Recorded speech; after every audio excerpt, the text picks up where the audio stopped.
अस्सलाम वालेकुम। Human brain एक कॉम्प्लेक्स ऑर्गन है जो हमारे स्कल में पैक्ड होता है। ये हमारे बॉडी फंक्शंस को 5 सेंसेस यानी कि साइट, स्मेल, टच, टेस्ट और हेयरिंग के थ्रू मिलने वाली इंफॉर्मेशन को प्रोसेस करके कंट्रोल करता है। ये बेसिकली इंफॉर्मेशन को इस तरह असेंबल करता है कि हम उसे आसानी से समझ जाएं। एवरेज एडल्ट ब्रेन का वेट तकरीबन 3 पाउंड्स तक होता है। ब्रेन और स्पाइनल कॉर्ड दोनों मिलकर हमारी बॉडी का सेंट्रल नर्वस सिस्टम यानी कि सीएनएस बनाते हैं।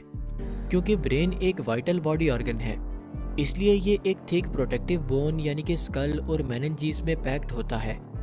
स्कल का काम ब्रेन को इंजरी से प्रोटेक्ट रखना होता है, जबकि मेनिंजेस 3 टिश्यू लेयर से मिलकर बनी होती हैं जो ब्रेन को एडिशनल प्रोटेक्शन प्रोवाइड करती हैं। आउटर मोस्ट लेयर को ड्यूरा मैटर कहते हैं और ये थिक और टफ होती है। ये लेयर थिक फाइब्रस टिश्यूज से बनी होती है। मिडल लेयर को एराकनॉइड कहते हैं और ये थिन और ट्रांसपेरेंट होती है। ये लेयर भी फाइब्रस टिश्यूज से बनी होती है। इनर मोस्ट लेयर को पिया मैटर कहते हैं और ये थिन और वेस्कुलर लेयर होती है जो ब्रेन सरफेस के साथ डायरेक्टली अटैच्ड होती है। एराकनॉइड और पिया मैटर के दरमियान खाली स्पेस में एक खास फ्लूइड होता है जिसे सेरिब्रोस्पाइनल फ्लूइड कहते हैं। इसके अलावा ब्रेन के डीपर पार्ट्स में मौजूद होलो कैविटीज में भी सेरिब्रोस्पाइनल फ्लूइड होता है। इन कैविटीज को वेंट्रिकल्स कहा जाता है।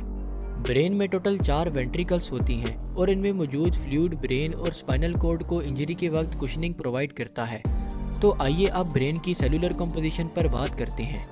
ब्रेन 2 तरह के सेल्स से बना होता है, जिनमें नर्व सेल्स जिन्हें न्यूरॉन्स भी कहा जाता है और ग्लिया सेल्स शामिल हैं। न्यूरॉन सेल्स इलेक्ट्रिकल और केमिकल सिग्नल्स की मदद से इंफॉर्मेशन ट्रांसफ़र करते हैं। ब्रेन में तकरीबन 100 बिलियन न्यूरॉन्स पाए जाते हैं, जबकि ग्लिया सेल्स न्यूरॉन्स को नरिशमेंट, प्रोटेक्शन और स्ट्रक्चरल सपोर्ट प्रोवाइड करते हैं। बॉडी में ग्लिया सेल्स की तादाद न्यूरॉन से तकरीबन 10 से 15 दफ़ा ज़्यादा होती है। अगर ब्रेन को 2 बराबर हिस्सों में तकसीम किया जाए तो ब्रेन में 2 मुख्तलिफ पोर्शंस नज़र आते हैं, जिन्हें ग्रे और वाइट मैटर कहते हैं। ग्रे मैटर ब्रेन की आउटर डार्कर पोर्शन को कहते हैं, जबकि वाइट मैटर ब्रेन के इनर लाइटर पोर्शन को कहते हैं। Grey matter neuron cell body से मिलकर बना होता है, जबकि वाइट मैटर माइलिनेटेड एक्सॉन से बना होता है। ये दोनों रीजन्स मुख्तलिफ रोल प्ले करते हैं। ग्रे मैटर का काम इंफॉर्मेशन को प्रोसेस करना और मीनिंगफुल बनाना होता है, जबकि वाइट मैटर का काम प्रोसेस्ड इंफॉर्मेशन को नर्व सिस्टम के बाकी हिस्सों तक ट्रांसफ़र करना होता है। अब हम ब्रेन के हर पार्ट को डिटेल में डिस्कस करेंगे। ब्रेन का वो पार्ट जो किसी खास वक्त में इंफॉर्मेशन को प्रोसेस करने का काम करता है, उसे ब्लड की ज़्यादा ज़रूरत होती है, और साइंस में एडवांसमेंट्स की वजह से हम ब्रेन के अंदर तक ब्लड वेसल्स को स्टडी कर सकते हैं, जिससे ब्रेन के हर पार्ट का फंक्शन मालूम करना इंतहाई आसान हो गया है। स्ट्रक्चर के हिसाब से ब्रेन के 3 अहम हिस्से होते हैं, जिनमें फोर ब्रेन, मिड ब्रेन और हाइंड ब्रेन शामिल हैं। हर पार्ट में मल्टीपल सब पार्ट्स पाए जाते हैं। फोर ब्रेन में जो स्ट्रक्चर्स पाए जाते हैं उनमें cerebrum, thalamus, pituitary gland, pineal gland, limbic system और अल्फैक्टरी बल्ब शामिल हैं। सेरिब्रम सेरिब्रम हमारे ब्रेन का सबसे बड़ा पोर्शन है और ये बड़े फंक्शंस परफॉर्म करता है, जैसा कि सोचना और एक्शन लेना वगैरह। सेरिब्रम को 2 हिस्सों में तकसीम किया जा सकता है, जिनमें राइट और लेफ्ट हेमिस्फेयर्स शामिल हैं। एक्सॉन्स का बंडल, जिसे कॉर्पस कैलोसम कहते हैं, ये दोनों हेमिस्फेयर्स को आपस में कनेक्ट करता है। हर हेमिस्फेयर बॉडी के ऑपोजिट पार्ट को कंट्रोल करता है। मसलन अगर ब्रेन के राइट साइड पर स्ट्रोक हो तो इससे हमारी लेफ्ट आर्म या लेग कमज़ोर या पैरालाइज हो सकती है। राइट हेमिस्फेयर को इंसान में क्रिएटिव साइड समझा जाता है, जबकि लेफ्ट हेमिस्फेयर को लॉजिकल साइड। आसान अल्फाज में left hemisphere speech, comprehension, arithmetic और राइटिंग को कंट्रोल करता है, जबकि right hemisphere creativity, special ability, artistic और म्यूजिकल स्किल्स को कंट्रोल करता है। सेरिब्रम के 2 रीजन्स होते हैं, जिनमें आउटर डार्कर रीजन को सेरिब्रल कॉर्टेक्स, जबकि इनर वाइटिश रीजन को सेरिब्रल मेड्यूला कहते हैं। कॉर्टेक्स सेरिब्रम के सरफेस को कॉर्टेक्स कहते हैं। ये हिल्स और वैलीज की तरह फोल्डेड अपीयरेंस में नजर आता है। न्यूरॉन सेल्स बॉडीज की वजह से कॉर्टेक्स का कलर ग्रे होता है। आप सेरिब्रल कॉर्टेक्स को ऑरेंज पील की तरह समझ सकते हैं। इमेजिन करें कि ग्रे मैटर ऑरेंज पील की तरह हो, तो इसके अंदर का पोर्शन मेड्यूला वाइट मैटर होगा। कॉर्टेक्स की कंप्लीट फोल्डिंग ब्रेन के सरफेस एरिया को इंक्रीज करती है, जिससे से ज़्यादा न्यूरॉन्स स्कल के अंदर फिट हो सकते हैं और ज़्यादा फंक्शंस परफॉर्म कर सकते हैं। कॉर्टेक्स के हर फोल्ड को जाइरस कहते हैं और हर फोल्ड के दरमियान ग्रूव यानी कि खाली जगह को सल्कस कहते हैं। कॉर्टेक्स में कुछ लार्जर ग्रूव्स भी पाए जाते हैं जिन्हें फिशर्स यानी कि होलो ओपनिंग कहते हैं। लार्जर ग्रूव सेरिब्रम को 4 बड़े हिस्सों में तकसीम करते हैं जिन्हें लोब कहा जाता है। हर लोब एक खास फंक्शन परफॉर्म करता है। Frontal lobe. Frontal lobe brain का लार्जेस्ट लोब समझा जाता है और ये हेड के फ्रंट रीजन में पाया जाता है। ये पैराइटल लोब से सेंट्रल फिशर्स जबकि टेम्पोरल लोब से लेटरल फिशर्स के थ्रू अलग हुआ होता है। फंक्शंस के हिसाब से कॉर्टेक्स का फ्रंटल पार्ट 3 हिस्सों से तकसीम हुआ होता है जिनमें प्रीफ्रंटल कॉर्टेक्स, मोटर कॉर्टेक्स और ब्रोकास एरिया शामिल हैं। Prefrontal cortex.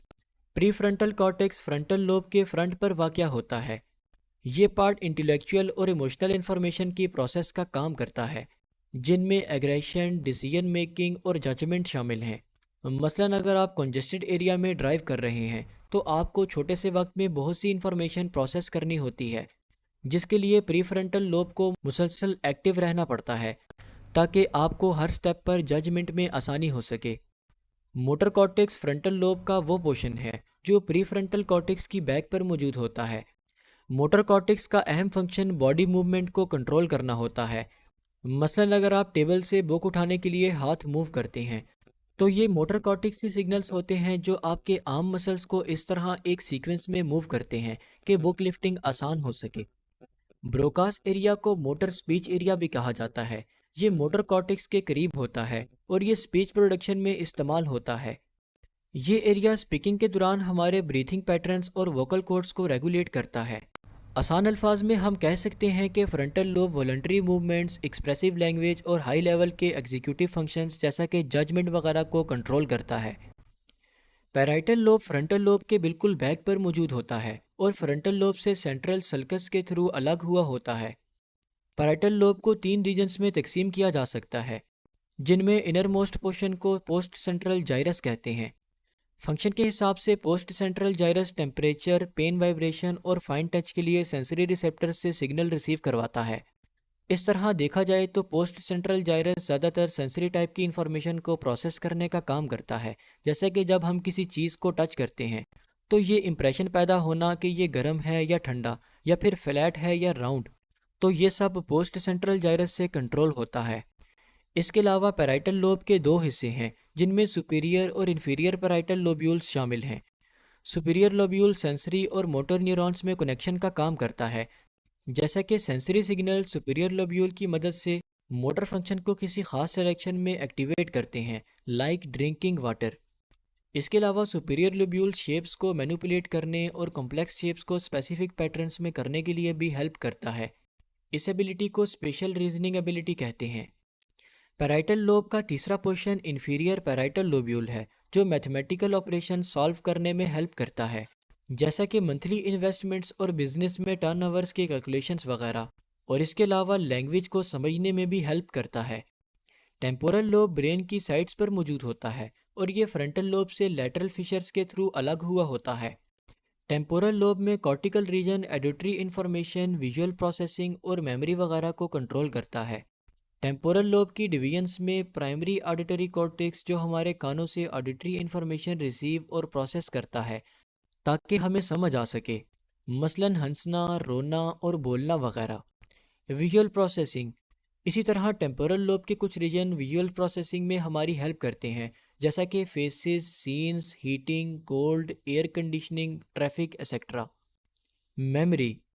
टेम्पोरल लोब में हिप्पोकैम्पस मौजूद होता है जो मेमोरी, लर्निंग और इमोशंस के लिए अहम समझा जाता है। इसके बारे में हम आगे डिस्कस करेंगे। Occipital lobe. ये लोब हमारे ब्रेन की बैक साइड पर मौजूद होता है और ये पैराइटल और टेम्पोरल लोब के साथ अटैच हुआ होता है।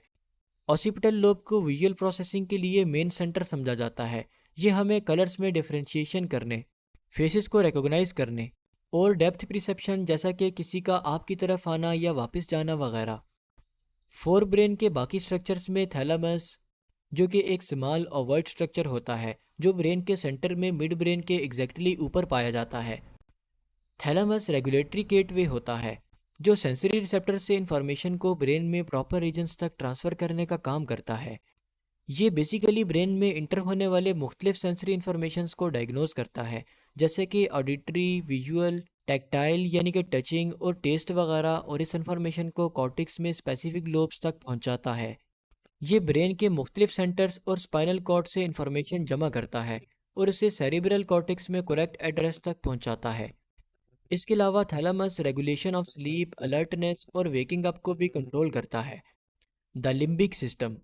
लिम्बिक सिस्टम एक कॉम्प्लेक्स स्ट्रक्चर है जो सेरिब्रम के एग्जैक्टली नीचे पाया जाता है। इस रीजन में हाइपोथैलेमस, हिपोकैम्पस और अमाइगडेला मौजूद होते हैं। हाइपोथैलेमस। हाइपोथैलेमस थैलेमस के बिल्कुल नीचे और पिट्यूटरी ग्लैंड के ऊपर मौजूद होता है। हाइपोथैलेमस का सबसे अहम फंक्शन नर्व सिस्टम को एंडोक्राइन सिस्टम के साथ पिट्यूटरी ग्लैंड्स के थ्रू लिंक करना है। हाइपोथैलेमस कुछ सोमैटिक फंक्शंस को भी कंट्रोल करता है, जैसा कि बॉडी टेम्परेचर, स्लीप और भूख लगना वगैरह। हिप्पोकैम्पस। हिप्पोकैम्पस सेरिब्रम के मीडियल टेम्पोरल लोब में पाया जाता है। हिप्पोकैम्पस का स्ट्रक्चर सी हॉर्स की तरह होता है। हिप्पोकैम्पस का अहम रोल मेमोरी फॉर्मेशन है। यह खासकर न्यू मेमोरीज और इमोशंस और सेंसेस को कनेक्ट करने के लिए अहम रोल प्ले करता है, जैसा कि स्मेल एंड साउंड मेमोरीज। अगर किसी इलनेस की वजह से हिप्पोकैम्पस का एक या एक से ज़्यादा पार्ट्स डैमेज हो जाएं, जैसा कि अल्जाइमर डिजीज़, या फिर किसी एक्सीडेंट में हिप्पोकैम्पस डैमेज हो जाए, तो इससे मेमोरी लॉस और न्यू मेमोरी सेव नहीं हो सकती। एमिगडेला। एमिगडेला एक स्मॉल रफली राउंड स्ट्रक्चर होता है जो मीडियल टेम्पोरल लोब में हिप्पोकैम्पस के बिल्कुल फ्रंट पर पाया जाता है। एमिगडेला का काम इमोशनल और बिहेवियरल कैरेक्टर्स पैदा करना है, जैसा कि खौफ का एहसास, खुशी का एहसास और सोशल कम्युनिकेशन करना वगैरह। इसके अलावा एमिगडेला ब्रेन के रिवॉल्व सिस्टम के साथ भी कनेक्ट हुआ होता है, जैसा कि अच्छा खाना खाते वक्त या किसी से प्यार करते वक्त ये खुशी की फीलिंग पैदा करता है। और ये स्ट्रेस रिस्पॉन्स में भी हेल्पफुल होता है, जैसे कि फ्लाइट एंड फाइट रिस्पॉन्स, जैसे कि किसी डॉग बाइट की वजह से दोबारा डॉग्स के सामने अलर्ट होना वगैरह। अगर मैगडेला में कोई ज़ख्म हो जाए तो इससे पर्सन की एक्सप्रेशनेबिलिटी और स्ट्रेस के वक्त कंट्रोल ख़त्म हो जाता है। Pituitary glands. Pituitary glands P shaped glands होते हैं जो ब्रेन में हाइपोथैलेमस के साथ पिट्यूटरी स्टॉक के थ्रू अटैच्ड होते हैं। ये स्कल के बिल्कुल सेंटर में नोज ब्रिज के बिल्कुल बैक पर मौजूद होते हैं। पिट्यूटरी ग्लैंड्स का मेन फंक्शन नर्व सिस्टम को एंडोक्राइन सिस्टम के साथ लिंक करना है। ये बहुत से हार्मोन्स रिलीज करते हैं जो ग्रोथ, मेटाबॉलिज्म, सेक्सुअल डेवलपमेंट और रिप्रोडक्टिव सिस्टम में अहम रोल अदा करते हैं। Olfactory bulb.